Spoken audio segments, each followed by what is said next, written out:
From Elanco, this is Rediscovering the Power of Healthy Animals, the podcast that explores how healthy animals, from cats to cows, can help us overcome some of today's most critical challenges. I'm Michelle Calvo-Lorenzo, Elanco's Chief Animal Welfare Officer. And today, I'm joined by my colleagues, our Chief Sustainability Officer, Sara, and our Chief Medical Officer, Shabbir Simjee. Thanks for joining me, guys. Thank you. Welcome. So today we'll be discussing the latest industry updates, breaking news, and current events bringing animal health front and center of every conversation. But why don't we start first with the news that's on everyone's minds, and that is the coronavirus, or also known as COVID-19. As many of you know, the novel coronavirus has been a major concern for health officials working to prevent its spread, as well as treat people that are currently infected. The corona outbreak really does emphasize that we live in a global society that's very, very much connected. Isn't that true, Shabs? What are your thoughts there? Yeah, so this is an interesting one. We've had two other coronavirus outbreaks in the last 20 years. We had the SARS outbreak, which came from cats, which was a coronavirus, but that was pretty well contained within China. We also had the MERS outbreak in the Middle East, which came from camels. And again, that was a coronavirus as well. Those were pretty well contained. They were localized. We didn't have any global expansion of the disease. But this one's been phenomenal. Within about a month and a half, we've seen almost a full global spread. And it's just getting worse at the moment. Yeah, that's definitely clear with all the headlines and forward progress. I think it's almost like we're getting new news updates on the hour, not just from a day to day, right?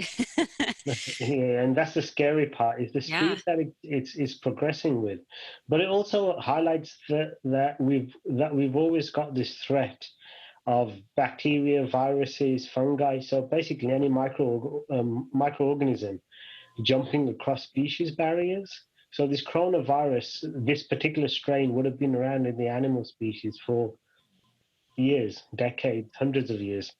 It just happens that it's mutated and it's decided to jump out. Right.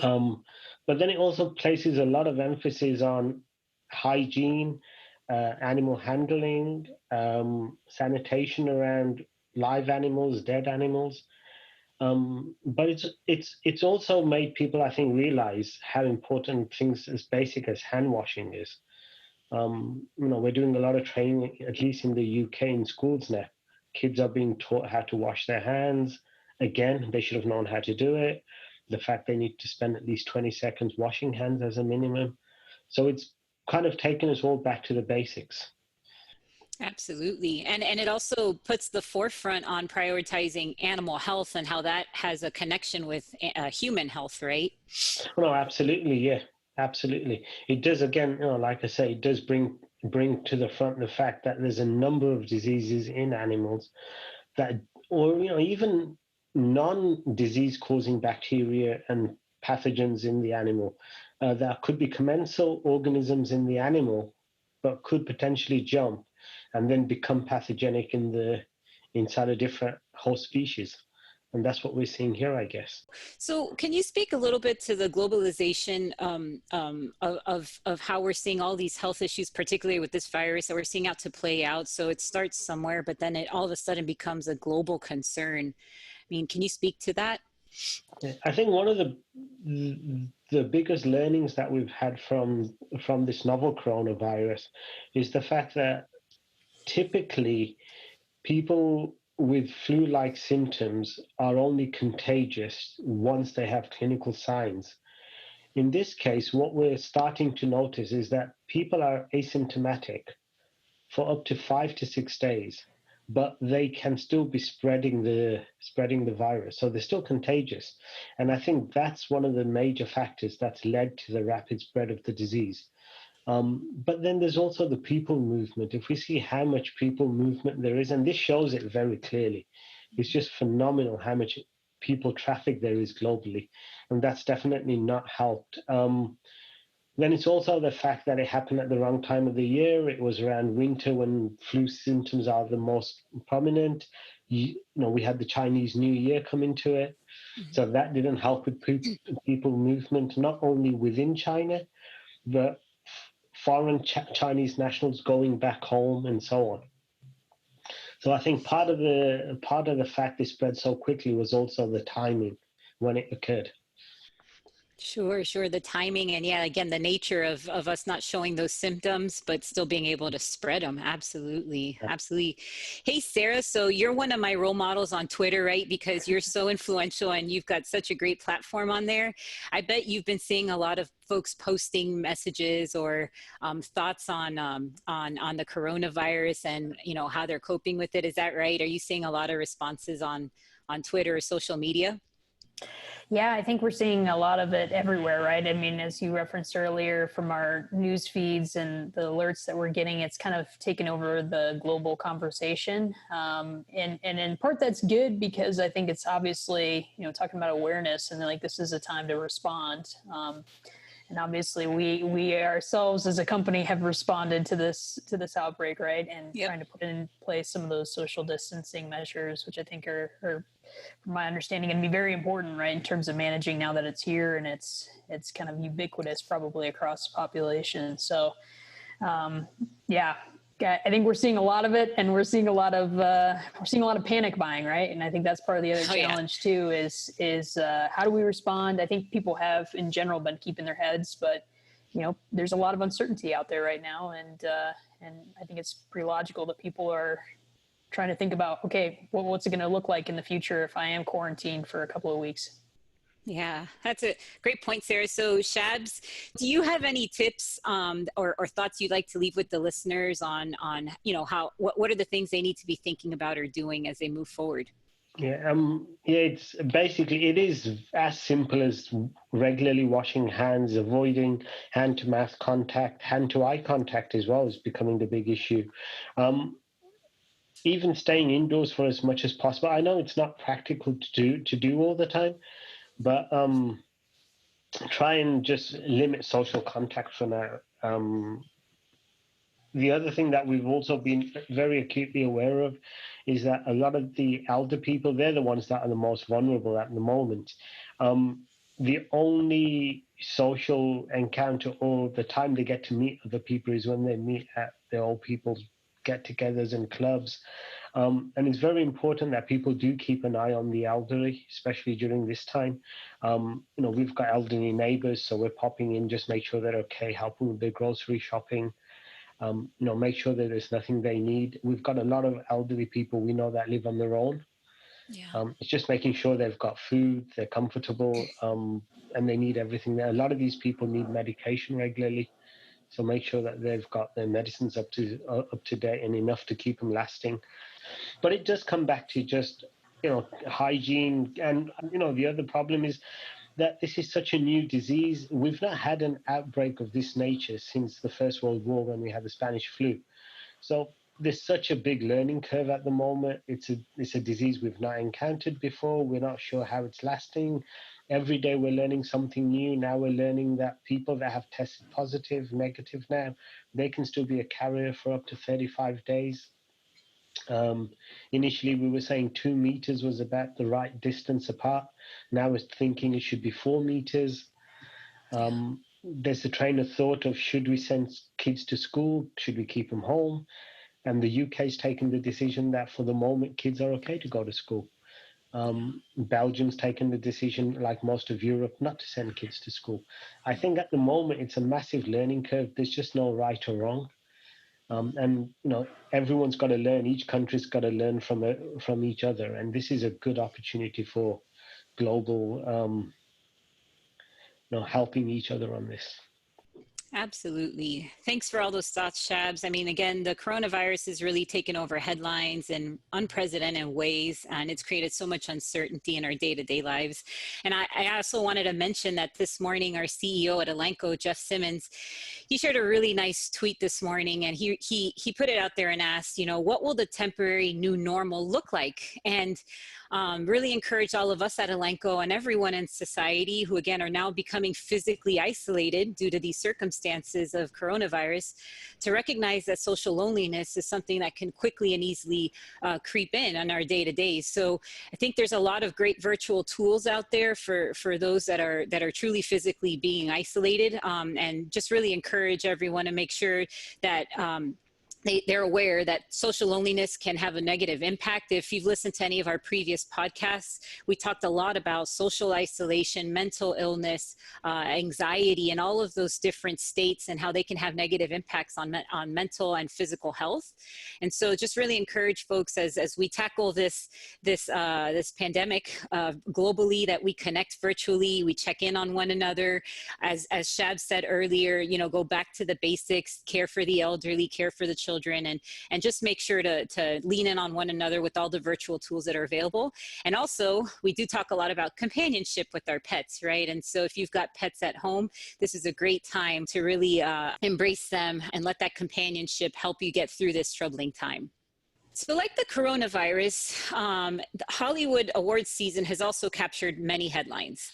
Many celebrities have used their platforms at the Golden Globe Awards and the Oscars to promote less consumption of animal-based proteins and concerns on the environment and animal welfare as well. In fact, a vegan menu was served at this year's Golden Globes to raise awareness about climate change, according to those actors and actresses' opinions. And so, Sarah, I'd like to turn it over to you, because this obviously talks a lot in your arena with the idea of climate change, sustainability, environmental stewardship, right? Because a lot of these messages were linked to those areas, as well as animal welfare. So, what are your thoughts on these celebrities and influencers using these platforms to spread their message? Yeah, so I think a lot of those folks are definitely well-meaning and want to try to make a difference, whether it comes to environmental issues or animal welfare, right? It's something that a lot of people are passionate about. I think, unfortunately, though, is that definitely well-intentioned effort is kind of masking a lot of the complexity that's there. And really, at the end of the day, climate change is a very serious issue, but we're not going to be able to eat our way out of it, right? There's not a dietary solution to it. So when we think about that from a standpoint of greenhouse gas emissions, and if we just think about the United States situation, agriculture is about 9% of greenhouse gas emissions, and it's about half and half coming from plant and animal agriculture, right? So again, it's not nothing, but really the opportunity to reduce those emissions lie within the supply chain and how we function as agriculture in terms of making the system better, both plant and animal agriculture together. And I think related to that, what's key and what sometimes people miss is that animal welfare is typically positively related with reducing these environmental impacts, right? So if we think about morbidity and especially mortality of livestock species, that's not a good use of natural resources, in addition to not being obviously good for the animals at all, right? Yep. So anytime that we're improving the productivity of animals, we're oftentimes improving animal welfare outcomes. And that's something that is kind of missing that piece, that those two things aren't in conflict, but it's about, again, making the system better. Yeah, those are some great talking points towards the major misconceptions of animal protein or food production. I know that's true. And I know one of the things I often wish that celebrities or these influencers knew with respect to animal welfare, at least, is, again, there's a lot of science-based knowledge behind what we do, how we care for animals, how we raise them, right? And that the industry has really come a long way in how we not only use those tools, but balance them with the ethical obligations that we should have, because animals are not robots. And I can't tell you how many times it brings a huge smile to my face when I get to work with producers and they recognize that animals are sentient beings, that yes, they have, health and biological systems, but they also have mental states and they also have emotions, and they recognize these things, and they truly are really, really good animal caretakers in that they apply those scientific based knowledge and tools, because we know that that's what works. We know that's what helps animals live a much higher quality of life every day. And likewise, there's a lot of science-based knowledge that really helps us understand how the raising of these animals really interconnects with the ecosystem, right? The air quality, the water quality, the land quality, and all those sorts of things. And I mean, again, for those like me who didn't grow up on a farm, or those that are very far removed from farms today. I mean, there is a lot of really neat opportunities in terms of publications and conferences and organizations that only come together just to focus on animal welfare standards, animal welfare tools. And you know, I wish there was a lot more awareness on some of those things, right? And so Sarah, can you speak towards a lot of those efforts that you see in industry and in the scientific community when it comes to areas like sustainability? Yeah, so I think that is really important, is that there's a lot of work happening, right? It's not that animal agriculture is saying that we don't actually have issues that we're working on. We absolutely are, right? So, you know, just specifically when we think about, for example, beef, you know, we have efforts like the U.S. Roundtable for Sustainable Beef that's really trying to lead the whole industry from a value chain perspective and work together to come up with metrics and come up with really goals. You know, what should we actually be doing from a standpoint of, you know, where do we want to be in the future and how are we going to document that progress? So there's efforts like that are very much whole supply chain focused. And there's definitely the efforts of, you know, within states and individual producers, efforts that other national organizations around the world that are doing the same type of work, right? Because this is a very universal conversation in terms of climate change and water quality and other aspects of environmental sustainability are hot topics everywhere. Yeah. And I think the intentions are always well-meaning, but there are opportunities to learn more and more from other folks that are in the industry, that are in the scientific and medical communities that are studying this every day. So please look for those. If you ever have more questions, encourage you to do so.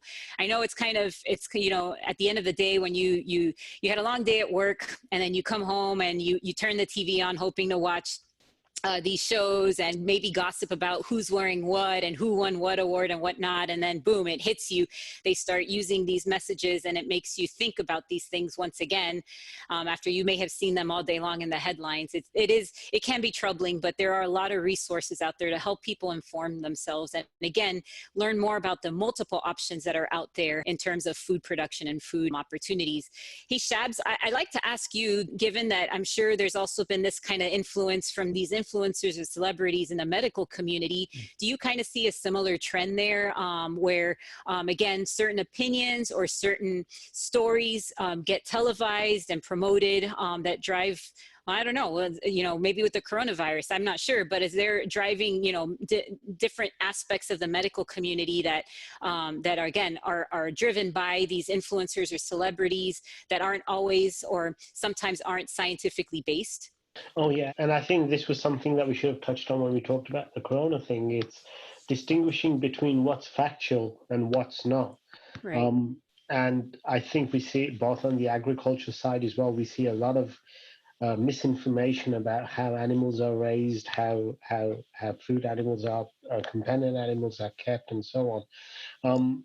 And I think there's a bias from people to listen to people that basically speak the loudest, I guess.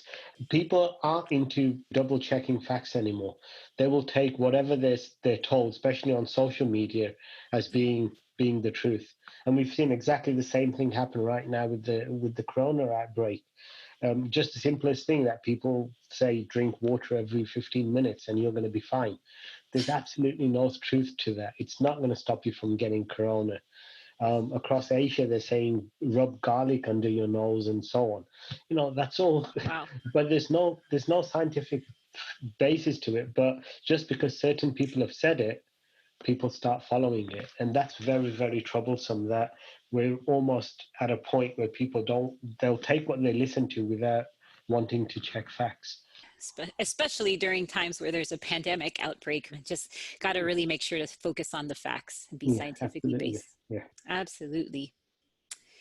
So I've got one more question for both of you that I'd like to ask, and that is, given that this podcast is called Rediscovering the Power of Healthy Animals, wondering if you all have some big aha moment or a related experience this month that could be related with that theme. I know I can go ahead and start and just say, you know, my team over at Elanco, I've got two incredible trainers who go out and work with dairies and beef producers. And we do a lot of different training types of services. And this month, we were able to create a new digital capacity for a dairy so that they could help improve not only their onboarding practices, but improve the culture at their dairy. And what, again, to that human animal bond that you and I were talking about, Sarah, I think that's a wonderful experience we had this month, because it enables those dairy producers to be able to bring in new folks and give them the capacity to show them some really unique videos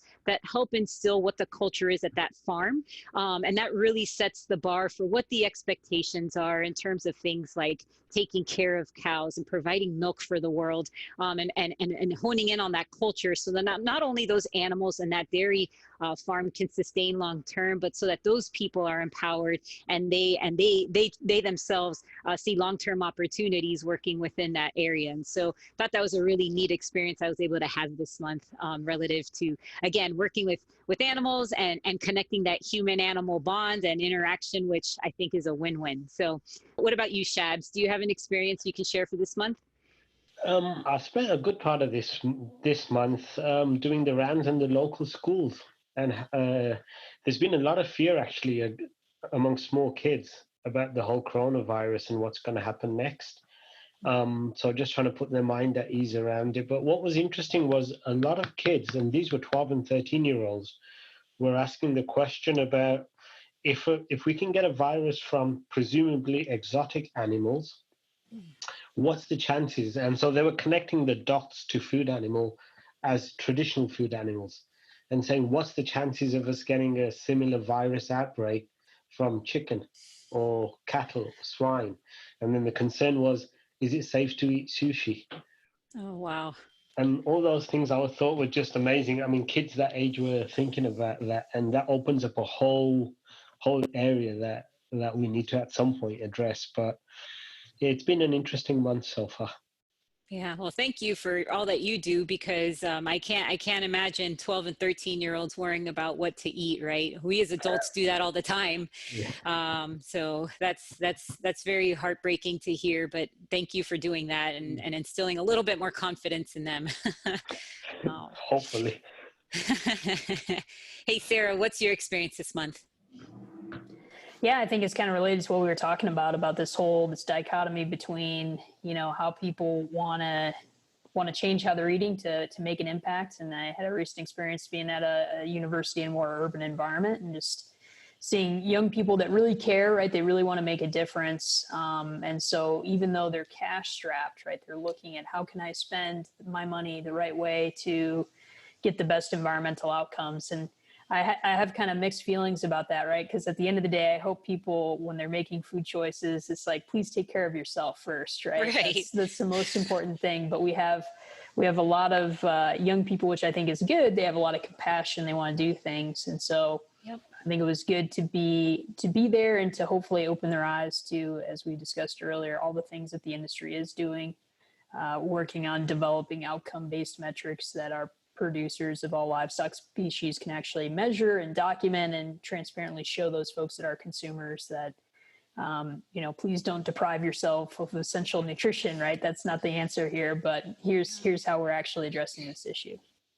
All great points, Sarah. And yeah, it's important to get back to the basics and make sure to, as much as your intentions are meaningful, you got to take care of yourself. So thank you for doing all that you do, because again, there's a lot of influence everywhere we look. No matter where you can try and turn the news off, but something else is going to buzz on your watch or on your phone and keep you exposed to all of these very, very intense circumstances. So it's important to continue to talk folks through what is scientifically understood, what is the reality of all of these things, and it's good to continue to communicate and connect with everyone. So thank you, Sara and Shabs, for all your perspectives and for this great discussion. There's a lot going on in our world, and these latest trends will continue to reinforce the impact that animals and humans, as we connect with one another, have a positive impact on society and our planet.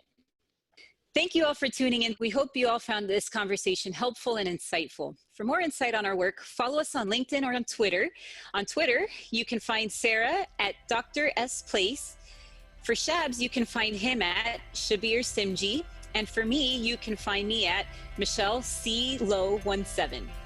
If you want to explore more on how healthy animals can help us solve the world's biggest problems, visit elanco.com/rediscovered.